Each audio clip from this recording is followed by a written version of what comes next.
वन्देऽहं श्रीगुरू श्रीयुतापदकमलं श्रीगुरून् वैष्णवंश्च श्रीरूपं साग्रजातं सहगणा रघुनाथान्वितं तं सजीवं सद्वैतं सवधूतं परिजनसहितं कृष्णचैतन्यदेवं श्रीराधाकृष्णपदान् सहगणा ललिता श्रीविशाखान्वितंश्च अज्ञानतिमिरन्दस्य ज्ञानञ्जनशलाकया चक्षुरुन्मिलितं येन तस्मै श्रीगुरुवे नमः।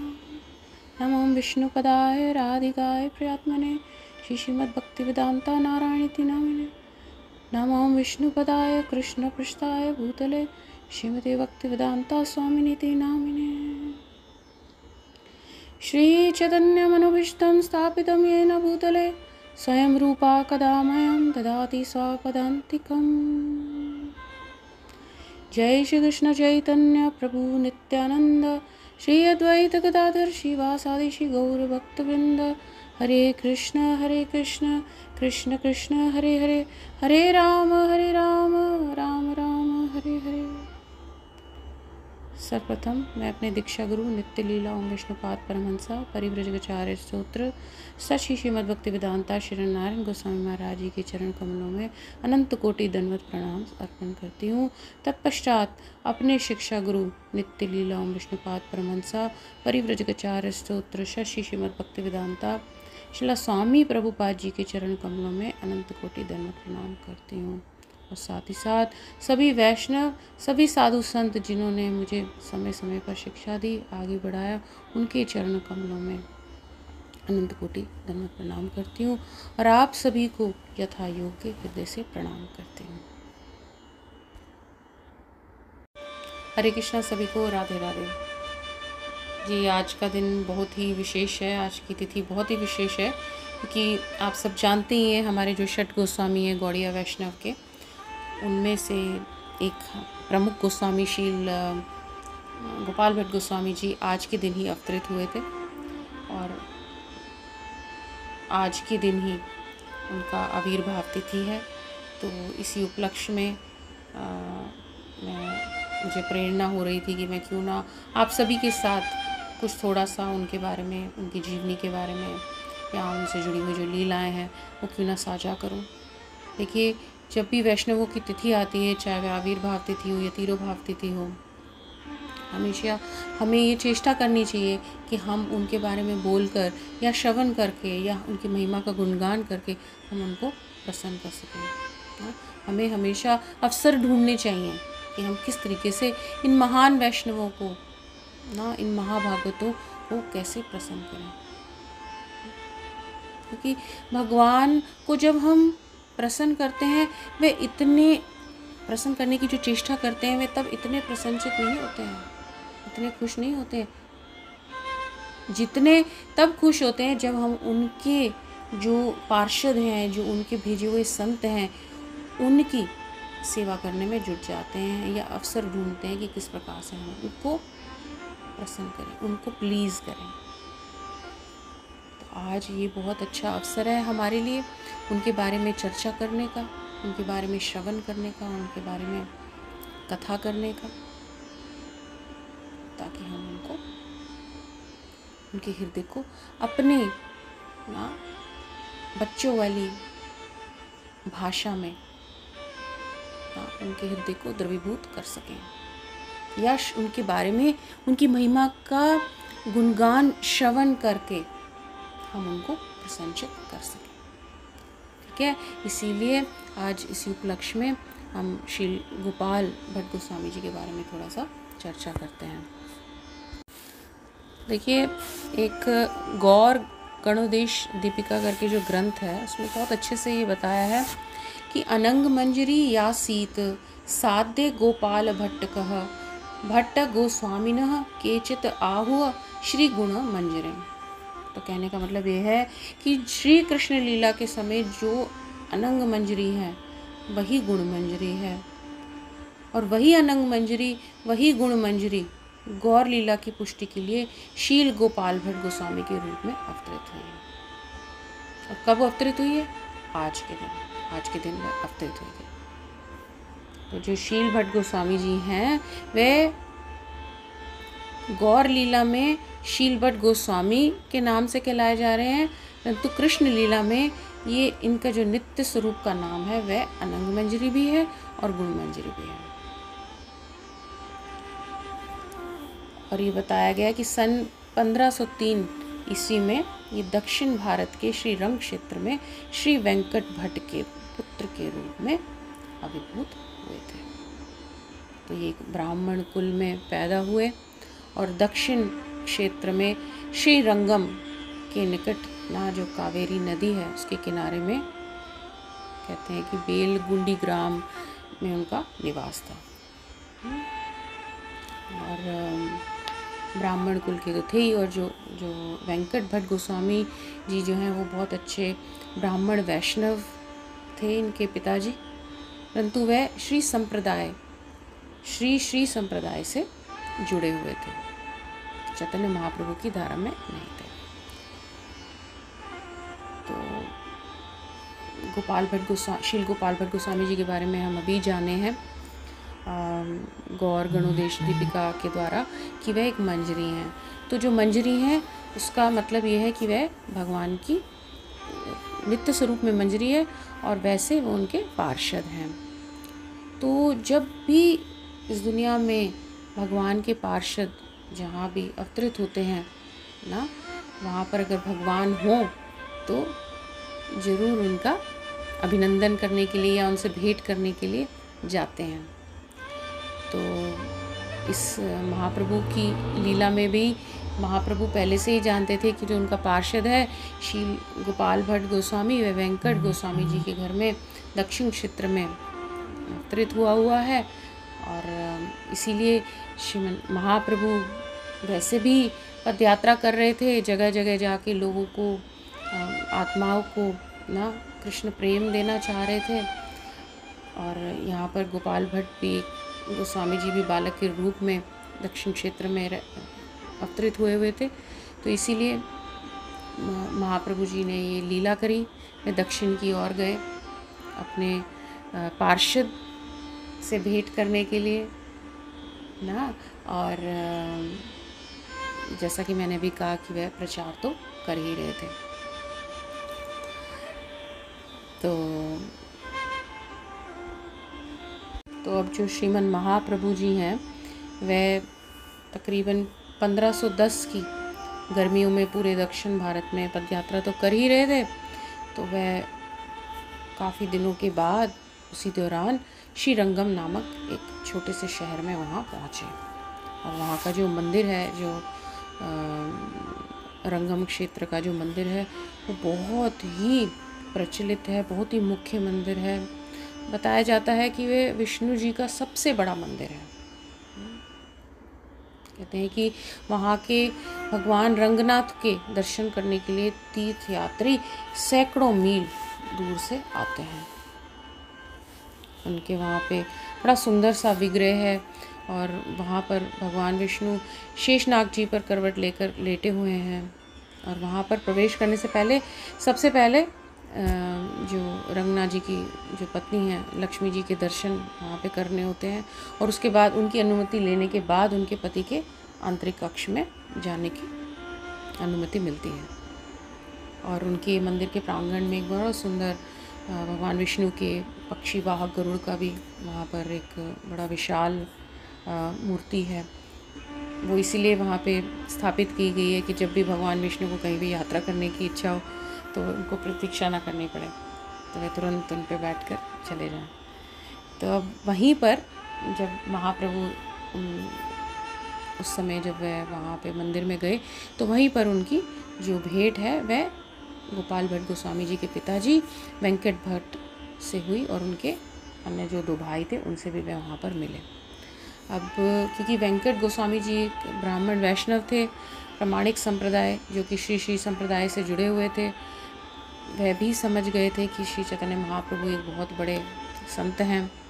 तो उनके मन में ये प्रेरणा हुई कि वह क्यों ना महाप्रभु को अपने घर में निमंत्रण दे 4 महीने के निवास के लिए, क्योंकि चतुर्मास चल रहा था और वे जानते थे कि चतुर्मास में जो साधु लोग हैं, जो वैष्णव सन्यासी हैं, वे इधर उधर प्रचार नहीं करते बल्कि एक ही जगह इकट्ठे होकर ना प्रचार करते हैं या रहते हैं।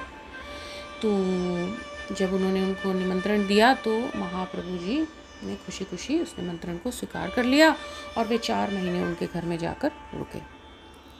अब वहाँ पर जब वे रुके तो जो अभी बाल्यावस्था में ही थे शील गोपाल भट्ट गोस्वामी उनके जो पुत्र थे, और गोपाल भट्ट गोस्वामी बाल्यावस्था में ही उनको बहुत बड़ा अवसर मिला महाप्रभु की सेवा करने का, और महाप्रभु ने उनको ये अवसर दिया क्योंकि उनको पता था कि स्वयं उनके पार्षद ही हैं, और उन्होंने बाल्यावस्था में 4 महीने उनकी बड़ी सेवा करी। और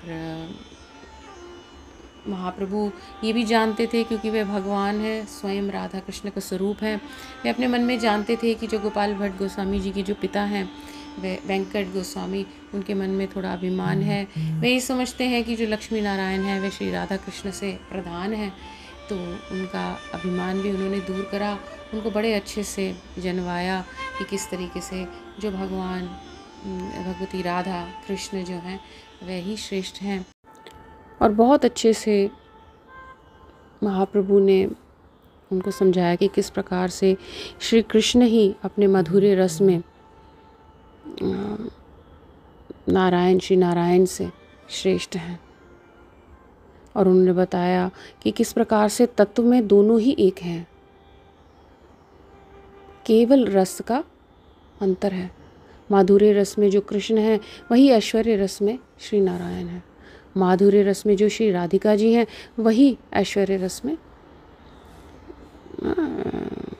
लक्ष्मी जी हैं। परंतु लक्ष्मी देवी जो हैं ये माधुर्य रस के श्री कृष्ण के संग की लालसा के लिए ही वृंदावन में गई और उन्होंने तपस्या करी। तो तत्व एक है, इसीलिए तपस्या करने पर भी लक्ष्मी देवी जी की सतीत्व की हानि नहीं हुई।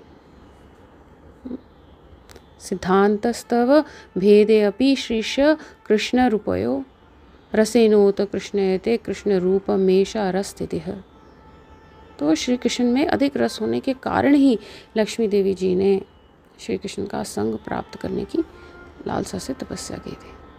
तो जब गोपाल भट्ट गोस्वामी जी के परिवार के सदस्यों ने सुना, विशेषकर उनके पिताजी, चाचा जी और ये सब जो श्री श्री संप्रदाय से जुड़े हुए थे ना, वे सभी श्री चैतन्य महाप्रभु के चरणों में गिर पड़े और उन्होंने उनकी शरण की याचना करी और महाप्रभु ने उनको स्वीकार करा।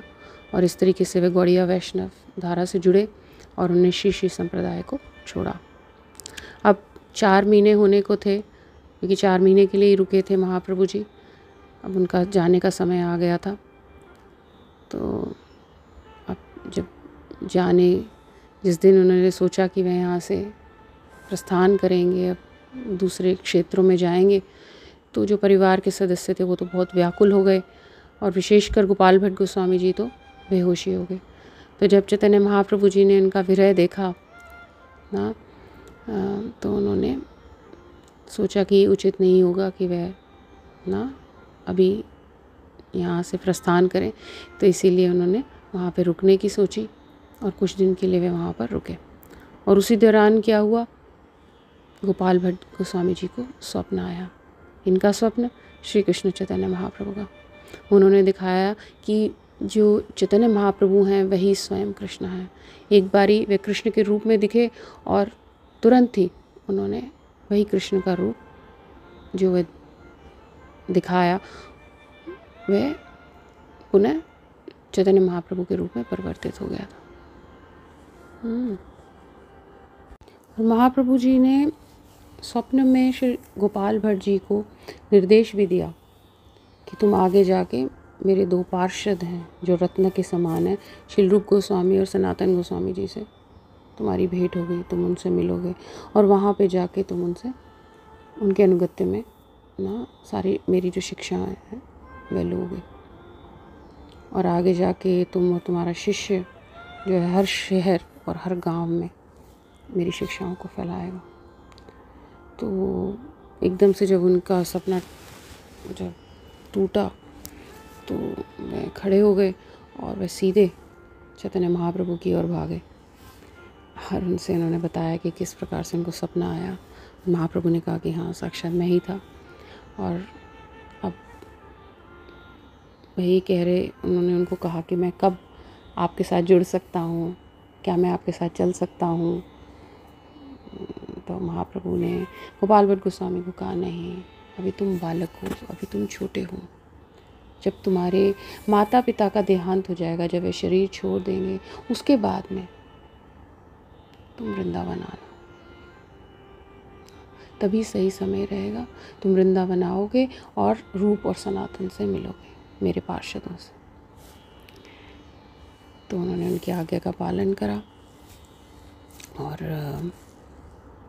और वह जब तक बड़े नहीं हो गए तब तक उन्होंने अपने माता पिता की सेवा करी। और जैसा कि श्री कृष्ण चैतन्य महाप्रभु का निर्देश था कि वहाँ माता पिता की सेवा करने के साथ साथ भगवान कृष्ण की महिमा का कीर्तन करो, उन्होंने वही किया। उन्होंने भगवान कृष्ण की महिमा का पूरा गुणगान करा। अब गोपाल भट्ट गोस्वामी जी बहुत ही जल्दी कल व्याकरण यात्रा काव्य आरंभ हो रही है ना, और रथ यात्रा के पीछे गोपियों का क्या भाव रहा है, उनमें बड़े निपुण हो गए। चाहती संक्षेप में। और फिर द्वापर युग में वेदांत का भी अध्ययन भगवान जो है ब्रजवासियों को छोड़कर उनके जो चाचा थे द्वारका चले गए प्रबोधानंद थे, जी, उनसे उन्होंने विशेष रूप में उनके सारे विरह में भक्ति जो शास्त्र ब्रजवासी की थे बड़े शिक्षा पीड़ित लेनी शुरू की थी। हुए थे, उनके विरह में रोते रहते थे, गोपाल भट्ट दुखित गोस्वामी रहते थे, विशेषकर महाप्रभु गोपियाँ, से विशेषकर तो राधा रानी बहुत प्रेम करते थे, सुध बुध खो बैठे उनके थे। साथ बहुत लगाव उनके था, वियोग में क्योंकि बाल्यावस्था में ही महाप्रभु उनके घर आए थे के बल पर और बाल्यावस्था में ही उन्होंने उनकी इतनी हर सेवा समय करी, इतना कृष्ण, लगाव था। कृष्ण, तो उनके कृष्ण, चरण कृष्ण, कमलों कृष्ण के बारे में कहा, हर जगह सारा दिन कृष्ण को ही सोचते देखते रहते थे। तो सोचते रहते थे इतना कि फिर वियोग उनसे था, कब मिल इतना विरह सकेंगे था। ना। जब सूर्य ग्रहण हुआ साथ में तो उनके वृद्ध माता पिता भी थे, मान्यता थी, उनको भी वे छोड़ नहीं सकते थे। और विशेषकर महाप्रभु का निर्देश था कि अपने माता पिता को नहीं छोड़ना, उनकी पूरी सेवा करनी है। जब उनका देहांत हो जाएगा तब कोई भी आना। स्नान करेगा उसको बहुत ही अधिक मात्रा में पुण्य का लाभ होगा। तो दुनिया के जितने भी लोग थे वहाँ पर सूर्य ग्रहण फिर वो उनके चरणों का, कमलों के चरणों का ध्यान करते रहते थे। कृष्ण भी अपनी रानियों को लेकर आए थे, रोते रहते थे। राधा रानी थी, कभी बढ़ता ही रहता के संग आई थी। बड़ी बुजुर्ग जो गोपियाँ थी वहाँ के ब्रजवासी थे, वे तो नहीं आ पाए। एक दिन ऐसा आया जब राधा रानी और गोपियाँ बड़े हो गए, उनके माता पिता, तो जब इन्होंने वहाँ पे कृष्ण को देखा और माता पिता के देहांत के बाद वह एक बारी तो देखते ही रह गई और प्रस्थान फिर कर पड़े। जब उन्होंने देखा तो उनको ऐसा लगा कि जैसे किसी चीज़ की कमी है, और वही हुआ। वहाँ जाकर वह अभी भी उनको पूरे आनंद का अनुभव रूप गोस्वामी और सनातन गोस्वामी से मिले। मधुरता का जो एक इंटीमेसी और है, जब वे उन दोनों से मिले, उनको इतना अच्छा लगा क्योंकि उन्होंने गोपाल भट्ट गोस्वामी का बहुत अच्छे से स्वागत किया कि तुम कृष्ण को ऐसा लगा जैसे वह कृष्ण नहीं है, राधा रानी के बड़े भाई हैं। ये मेरा कृष्ण नहीं है, ये तो कोई राजकुमार है, अपनापन लगा। ये वे मेरा कृष्ण नहीं है। दूसरी ओर जो गैया चराता, सर्वज्ञ भगवान है श्री कृष्ण चैतन्य महाप्रभु, उनको जो रास रचता था, ये समाचार मिला कृष्ण नहीं है, जो गोपाल भट्ट बांसुरी गोस्वामी है, गोपाल भट्ट है, ये तो कोई राजकुमार वृंदावन आ गए हैं। तो ऐसे करके बहुत प्रसन्न हुए और उन्होंने अपने एक दूत के द्वारा अपनी निजी, उन्होंने जो तखत होती है ना, लकड़ी की जो बनी हुई थी, अपने मन से, अपने मन जिसका उपयोग वह स्वयं करते थे, कृष्ण को अपने अधो वस्त्र और ऊपरी वस्त्र अपनी ओर खींचना शुरू, चादर उतरी हुई, चलो कृष्ण वृंदावन चलो, तुम लकड़ी तखत के साथ उन्होंने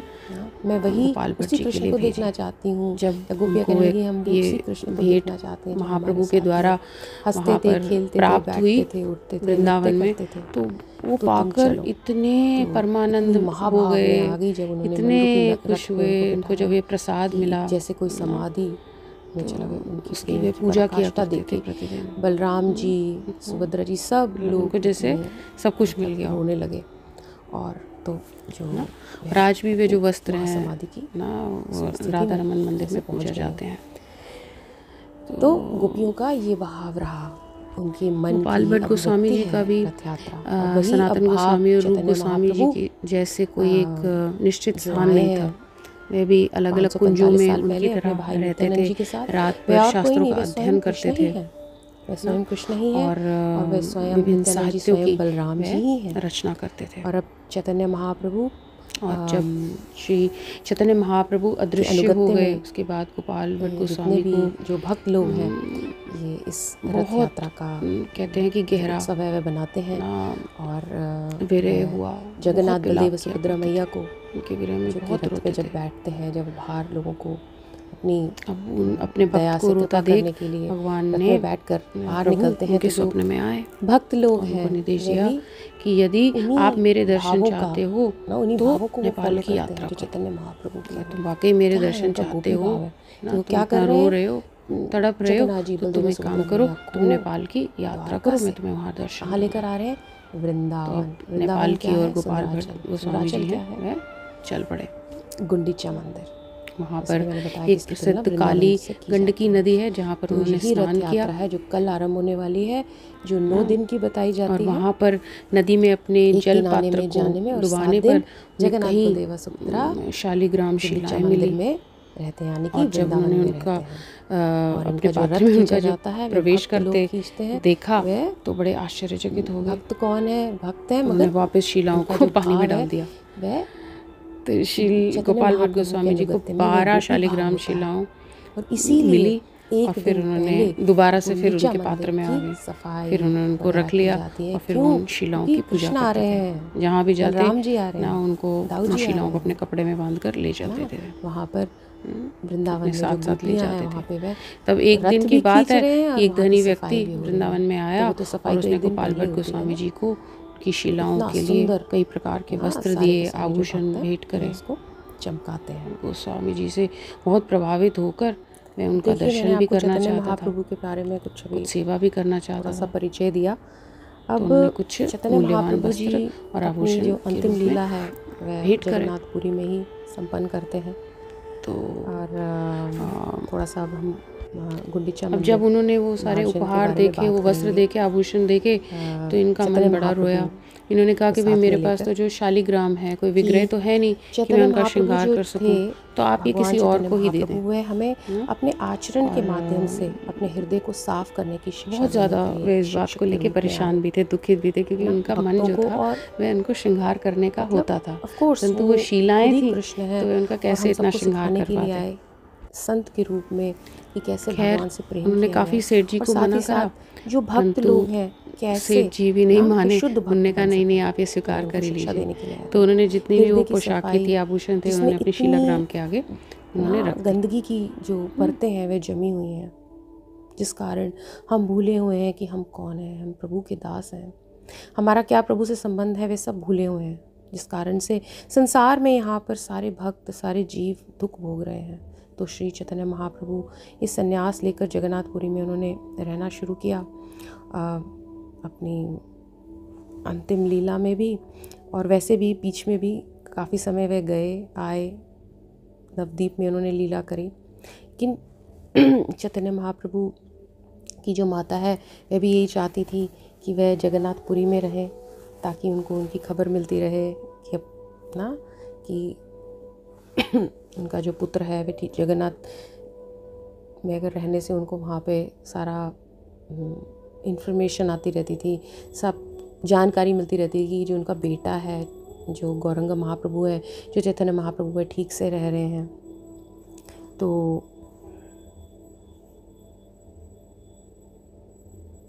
अब जैसे ही गोपाल भट्ट गोस्वामी जी ने वो आभूषण और पोशाकें शालिग्राम के आगे रखी, तुरंत ही उनको स्मरण आया कि कैसे प्रभु अपने भक्त के लिए ना खंबे में से नरसिंह के रूप में प्रकट हो गए थे ना, और स्मरण करने लगे कि जो भगवान है वो तो भक्त वत्सल हैं, बड़े दयालु हैं, अपने भक्त के लिए कुछ भी कर सकते हैं।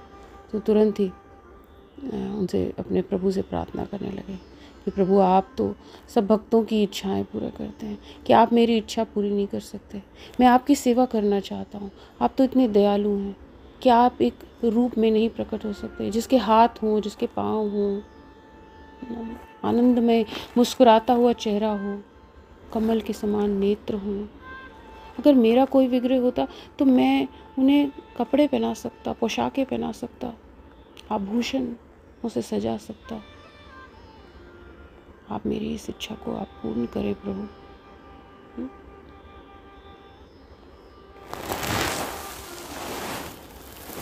तो ये सब वो प्रार्थना कर रहे थे। तो ऐसे वे रो रो कर अपने प्रभु से प्रार्थना करी जा रहे थे। शाम का वक्त आया तो गोपाल भट्ट गोस्वामी ने अपने शालिग्राम शिलाओं पर भोग लगाया और फिर उनको टोकरी से ढककर विश्राम के लिए रख दिया। अब देर रात गोपाल भट्ट जी ने थोड़ा विश्राम किया और फिर सुबह सुबह यमुना नदी में स्नान करने के लिए चले गए। स्नान से जब लौटकर आए, उन्होंने अपनी शालिग्रामों को पूजा करने के लिए उन्हें जो टोकरा हटाया और उनको खोला और उसमें से एक बहुत ही सुंदर अद्भुत दिव्य कृष्ण का विग्रह बांसुरी बजाता हुआ उसमें से निकला। अब वहाँ 11 शिलाएं और ये विग्रह था। तो दामोदर नाम की जो शिला थी ना, उसमें से ये भगवान कृष्ण के सुंदर 3 गुना झुके हुए रूप के रूप में वह शिला प्रकट हुई थी। अब गोपाल भट्ट गोस्वामी जी तो इतने खुश हुए, वो तो परमानंद के सागर में ही तैरते रहे। बार बार दंडवत करी जाएं, बार बार खुशी के आंसू निकल जाएं, बार बार इतनी प्रार्थनाएं करी जाएं, उनकी महिमा का गुणगान करी जाएं, उनको भजन सुनाए जाएं। कितनी सुंदर राधा रमन जी का प्राकट्य हुआ।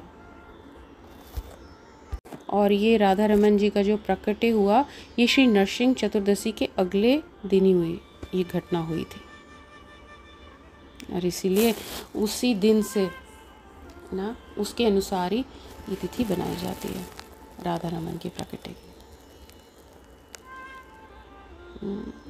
और जब भगवान अवतरित हुए उस शिला में, तो उस दिन से उनकी खुशी के लिए 500 लीटर दूध और कई अन्य मिठाइयाँ और विभिन्न जो पदार्थ हैं, खाद्य पदार्थों से इतने प्रकार के व्यंजन चढ़ाए जाते हैं। और सबसे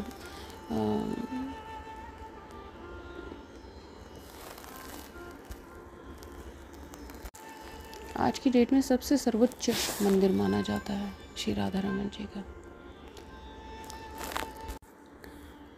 तो जब श्री रूप गोस्वामी या सनातन गोस्वामी जी को ये पता चला इस चमत्कारी घटना के बारे में कि किस प्रकार से भगवान अवतरित हुए इस शालिग्राम में, तो वे दौड़े दौड़े दर्शन के लिए चले आए। भगवान के ऐसे दिव्य भव्य रूप को देखते हुए सभी लोग इतने चकित रह गए। और विशेषकर सनातन गोस्वामी जी, रूप गोस्वामी जी, तो उन्होंने अपने आंसुओं से, अश्रुओं से उनका अभिषेक किया और उनका नाम रखा श्री राधा रमन देव। श्री राधा रमन लाल की जय। तो इस तरीके से 1542 में वैशाख की पूर्णिमा के दिन भगवान श्री राधा रमन प्रकट हुए। और क्यों प्रकट हुए? अपने भक्त की प्रार्थना के कारण, अपने भक्त की भक्ति के कारण, अपने भक्त की विरह के कारण जो अपने प्रभु के प्रति था, उनको प्रकट होना ही पड़ा। इस प्रकार से नरसिंह भगवान भक्त प्रहलाद के लिए प्रकट हुए। खैर वहाँ स्थिति कुछ और थी, उनकी सुरक्षा के लिए वे उपस्थित हुए थे, वे प्रकट हुए थे। और यहाँ अपने भगवान, जो ये भगवान है, अपने भक्त की ना भक्ति देखकर, उसका विरह देखकर उनको प्रकट होना ही पड़ा। तो इसीलिए ये जो राधा रमन लाल जी का मंदिर है, ये बहुत ही विशेष माना जाता है, क्योंकि ये बहुत ही मतलब विचित्र विग्रह है, क्योंकि इसमें भगवान के दंतन भी हैं, नखन भी हैं, नाखून ना, जो कि अन्य विग्रहों में आपको देखने को नहीं मिलेंगे। तो इसीलिए ये बहुत ही विशेष विग्रह है और ये जो भगवान प्रकट हुए हैं ये हमारे शील गोपाल भट्ट गोस्वामी जी की भजन के द्वारा प्रकट हुए हैं। और आज शील गोपाल भट्ट गोस्वामी जी का आविर्भाव तिथि है, तो इसीलिए शील गोपाल भट्ट गोस्वामी जी की जय, श्री राधा रमन लाल जी की जय। और आज हम उनके चरणों में यही प्रार्थना रखते हैं कि हे शील गोपाल भट्ट गोस्वामी जी, हे वैष्णव ठाकुर, हमारे पे कृपा करें, हमारे पे कृपा करें। दया रे सागर हे दाश करुणा कोरे, दिया पद छाया सुधाहे आ मारो तुम्हारा करुणा धोरे। है ना? वैष्णव ठाकुर, कृष्ण से तुम्हारा कृष्ण दीते पारो, तुम्हारा शक्ति आज आमी तो कंगाल कृष्ण कृष्ण बोली डाई तवा पाछे पाछे। तो जो वैष्णव ठाकुर है वो तो कृष्ण जो है वो वैष्णव ठाकुर का ही तो है। तो ये वैष्णव ठाकुर कृष्ण तो आप ही के हैं, उनको पाने की मुझ में अपने आप में कोई क्षमता नहीं है, कोई योग्यता नहीं है। मैं तो केवल आपके पीछे पीछे ही चलाता हूँ, दौड़ता हूँ। हे पूजनीय वैष्णव, आप दया के सागर हैं। अपने भक्त पर, अपने सेवक पर आप दया करें। मुझे अपने चरण कमलों की आप छाया दें। आपकी जब तक चरण कमल की छाया नहीं मिलेगी मैं पवित्र नहीं हो पाऊंगा। इसीलिए मैं आपके चरण कमलों का आश्रय लेता हूँ। हे गोपाल भट्ट गोस्वामी जी, आपके चरण कमलों में, अपने चरण कमलों में मुझे स्थान दीजिए, क्योंकि आप ही में शक्ति है मुझ अधम को भक्ति देने की। इसीलिए मैं आपके पीछे पीछे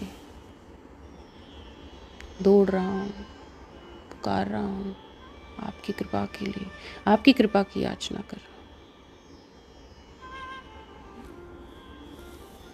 तो आज उनकी विशेष तिथि है। हम उनकी विशेष तिथि पे ना उनके चरणों में ये प्रार्थना रखेंगे, उनसे याचना करेंगे कि वह अपना हाथ हमारे सर पर रखें ताकि हम भक्ति में आगे बढ़ सकें। क्योंकि हम में अपना कोई बल नहीं है, अपनी कोई योग्यता नहीं है, कोई क्षमता नहीं है। केवल वैष्णवों की कृपा से ही भजन आगे बढ़ सकता है। तो इसीलिए एक बारी फिर से शील गोपाल भट्ट गोस्वामी महाराज की जय, श्री राधा रमन लाल की जय, जय हो। इसी के साथ कथा को विराम देती हूँ और आशा करती हूँ कि आप अच्छे से मन लगाकर इस कथा का श्रवण करेंगे और शील गोपाल भट्ट गोस्वामी को याद करेंगे, उनकी स्मृतियों में रहेंगे, भगवान राधा रमन लाल की स्मृतियों में लेंगे। और ऐसा करने से क्या होगा, भगवान एवं हमारे जो शील भट्ट गोस्वामी जी हैं हमारे से बहुत प्रसन्नचित होंगे। निताई गौर प्रेमानंदे हरि हरि बोल। जय श्री राधे, जय गुरुदेव। वाञ्छकल्पतरुभ्यश्च कृपा सिन्धुभ्येव च पतितनां पावनेभ्यो वैष्णवेभ्यो नमो नमः। वृन्दाय तुलसी देव्याय प्रियाय केशवस्य च कृष्ण भक्ति वृदे देवी सत्यवती नमो नमः। जय गुरुदेव।